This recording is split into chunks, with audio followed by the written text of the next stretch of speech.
जेके media देखने वाले सभी दर्शकों को जय माता दी।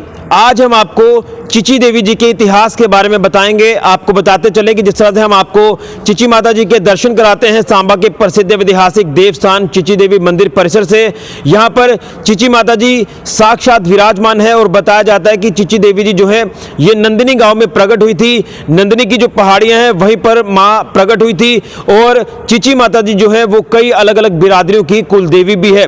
लेकिन आज हम आपको इतिहास बताएंगे उस तलाई का। यहाँ पर बताया जाता है कि चिची माता जी जो है यानी चिची देवी जी जो है वो वहाँ पर समा गई थी। क्या कुछ इतिहास है तलाई का, ये यहाँ के पंडित जी से जानने की कोशिश करेंगे और उससे पहले आपको दर्शन भी कराएंगे माता रानी के और उसी के साथ साथ उस तलाई के बारे में भी आपको बताने की कोशिश करते हैं।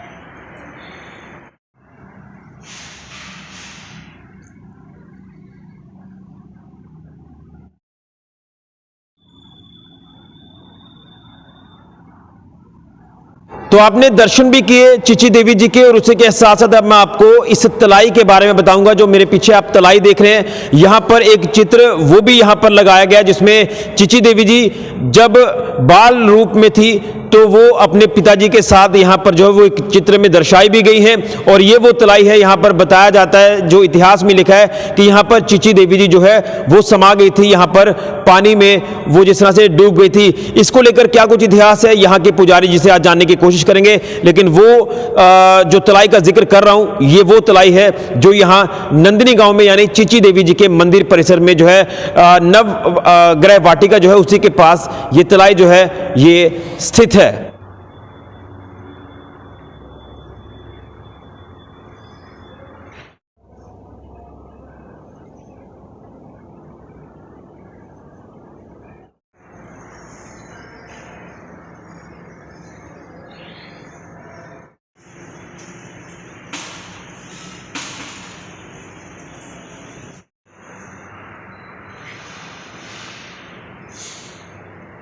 आपका बहुत बहुत धन्यवाद और आपको जय माता दी। तो क्या कुछ इतिहास है, हम दर्शन तो माता रानी के कराते हैं। माता रानी जो कि अलग अलग बिरादरियों की कुल देवी है, यहाँ पर भक्तों का तांता लगता है, दूर दूर से भक्त माथा टेकने के लिए आते हैं। लेकिन ये कुछ चीज़ें शायद कुछ लोगों को नहीं पता है। तो क्या कुछ इतिहास है इस तलाई का, ये हमारे दर्शकों को बताने की कोशिश करिए। जी बिल्कुल सर, आपके चैनल के माध्यम से सबसे पहले तो तमाम भक्तों को बहुत बहुत जय माता दी। माता की बहुत बहुत मेहर उन तमाम भक्तों के ऊपर बनी रहे जो आपके चैनल के माध्यम से माता रानी के दर्शन कर पा रहे हैं। जहाँ तक आपने सवाल किया इस तलाई की, तो ये मैं आपको बताता चलूँ कि चिची देवी जो है कुल देवी है। 4-5 जाति के लोग हैं, कुछ महाजन लोग हैं, कुछ ब्राह्मण बिरादरी के लोग हैं, उनकी ये कुल देवी है। मैं आपको छोटी सी कहानी अगर देवी की बताऊं, चिची देवी इसी नंदिनी गांव में जो है, ये सांबा का जो नंदिनी गांव, इसी नंदिनी पहाड़ी पे जो है एक ब्राह्मण के घर में प्रकट हुई। कहाँ से आई कैसे आई किसी को कुछ नहीं पता। देवी जो है बाल स्वरूप में अजन्मा दिव्य स्वरूप में प्रकट हुई और ऐसा लोग बताते हैं कि देवी जो है धीरे धीरे बड़ी होती गई। जो है जब 2 साल की हो गई, 4 साल की हो गई, तो जो देवी थी जो कंजक थी अपने फादर साहब के साथ अपने पिताजी के साथ शाम को जो है खेतों में जाती थी। धीरे धीरे खेतों में जाती थी घर में आ जाती थी। एक दिन शाम को गई, 5-6 बजे की बात है और घर में वापस नहीं आई। फादर साहब ने घर में देखा कि बच्ची कहाँ गई है, तो फादर साहब पीछे से जो है उस अपनी गुड़िया को पीछे से ढूंढते हुए निकले तो देखा कि इसी तलाई में जो है, ये तलाई जो है बहुत प्राचीन तलाई है, इसका बहुत बड़ा महत्व है। तो इसी तलाई में उन्होंने देखा कि जो मेरी बच्ची है इसी में डूब गई है, इसी में समा गई है। फादर साहब ने देखा कि इसी तलाई के पास एक कदम का बूटा, जैसा कि आपने पेड़ देखा होगा मंदिर के पास में कदम का बूटा लगा हुआ है, तो वहाँ पे बहुत सारे लोग जाति के लोग बैठे हुए थे। इसी गांव के लोग जो है बूटे के पास बैठ करके गप्पे लगा रहे थे। फादर साहब ने देखा कि बच्ची हमारी डूब गई है और जो लोग वहाँ पे बैठे थे उन्होंने बच्ची को बचाया नहीं है। फादर साहब को बहुत क्रोध आया, क्योंकि जो पहले के लोग होते थे बहुत ही सच्चे, बहुत ही सरल होते थे, वो जैसा बोलते थे ऐसा होता था। तो फादर साहब ने गुस्से में आकर के वहाँ पे जितने लोग बैठे थे उनको श्राप दे दिया कि आपने हमारी बच्ची को बचाया नहीं। अब बच्ची खुद से डूब गई है, बच्ची का पैर खुद से स्लिप हो गया जो भी है, लेकिन बच्ची तलाई में डूब जाती है। फादर साहब को गुस्सा आया, फादर साहब ने जाकर के जो है जितने लोग थे उनको श्राप दे दिया।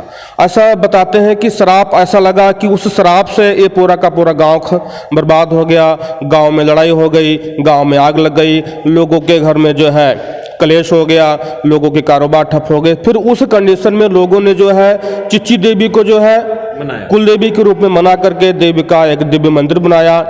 फिर जाके उनके घर में सुख शांति है। तो वो जाति के जितने भी लोग हैं यहाँ पे 6-6 महीने आते हैं और माता रानी की पूजा अर्चना पूरे विधि के साथ में शरद नवरात्रों में भी और चैतन्य नवरात्रों में आते हैं और देवी की बड़ी विधि के साथ अष्टमी के दिन पूजा अर्चना करते हैं, उनकी मेल होती है, फिर उनके घर में सुख शांति आती है। कहने का मतलब, जैसा कि आपने सवाल किया, ये जो तलाई है गंगा जमुना सरस्वती के बराबर है, बहुत प्राचीन है। इसमें जो नहाता है आज के टाइम पे भी, जो यहाँ पे आता है माता रानी के दर्शन करता है, और किसी को अगर सपोज करें मोखे निकले हैं, किसी को ददरी है या किसी को वाइट दाग जो हो जाते हैं, अगर कोई भी बीमारी चर्म रोग कोई भी है, यहाँ पे आकर के अगर जो है देवी के दर्शन करने के बाद में इस तलाई में आकर के हाथ मुँह धोता है, इसमें नहाता है, तो उसके जो कष्ट जो है जरूर दूर होते हैं। मतलब ये दिव्य तलाई है। इस तलाई का बहुत बड़ा महत्व है। यानी यही महत्व है और यही इतिहास है। बिल्कुल सर, यही छोटा सा इतिहास है जो है तलाई का। कि अब सबसे बड़ी बात तो यह है कि पहाड़ी पे तलाई होती नहीं है। इस पहाड़ी पे तलाई होने का मतलब ये भी अपने आप में एक माता की जो है शक्ति है, माता रानी का चमत्कार है, करिश्मा है कि पहाड़ी पे तलाई है। तलाई हमेशा समतल जगह पे, बराबर जगह पे होती है, डाउन में होती है, लेकिन ये तो पहाड़ी पे तलाई है। तो इसका भी बहुत बड़ा महत्व है हमारे जीवन में। और हम यही कहेंगे कि तमाम भक्त जितने भी आते हैं तलाई के दर्शन करें, माता रानी बहुत मेहर करेगी। बिल्कुल, यही रुके। तो ये पंडित जी ने इस तलाई का इतिहास बताया। माता रानी चिची देवी जी, जो कि कई बिरादरों की कुल देवी है, और बचपन में वो यहाँ पर समा गई थी, किसी कारण से वो डूब गई, और उसके बाद उनके पिताजी को क्रोध आया और उन्होंने श्राप दे दिया और पूरा नंदिनी गांव ही खत्म हो गया। लेकिन उसके बाद कई अलग अलग बिरादरियों के लोगों ने चिची माता जी को मनाया, यहाँ पर दिव्य मंदिर बनाया। और ये जो तलाई, ऐतिहासिक तलाई है, यहाँ पर बताया जाता है कि आज भी लोग जो वो स्नान भी करते हैं, इसके दर्शन भी करते हैं, और जिनको चरम रोग होते हैं वो यहाँ पर स्नान करके उनके चरम रोग भी ठीक होते हैं, सच्चे मन से अगर कोई भी यहाँ पर माथा टेकने आता है। तो आप भी आए। मुझे पता है कि कुछ लोगों को नहीं पता होगा इतिहास, तो इतिहास हम आज आपके तक पहुंचाने की कोशिश कर रहे थे चिची देवी जी का, और उसी के साथ साथ इस तलाई के भी बारे में कुछ लोग नहीं जानते होंगे, तो उनके तक भी ये तमाम चीज़ें हमने आप पहुंचाई है। तो आप लोग चिची माता जी के दर्शन जब करने आते हैं चिची देवी मंदिर में, तो यहाँ पर तलाई के दर्शन भी आप लोग जरूर करें, और जिनको दिक्कत परेशानी है चरम रोगों की, वो यहाँ पर स्नान करें। तो ये हमारी आज एक स्पेशल रिपोर्ट थी माँ चिची देवी जी के दरबार से। फिलहाल के लिए ऋषि खजूरिया, जेके मीडिया के लिए जय माता दी।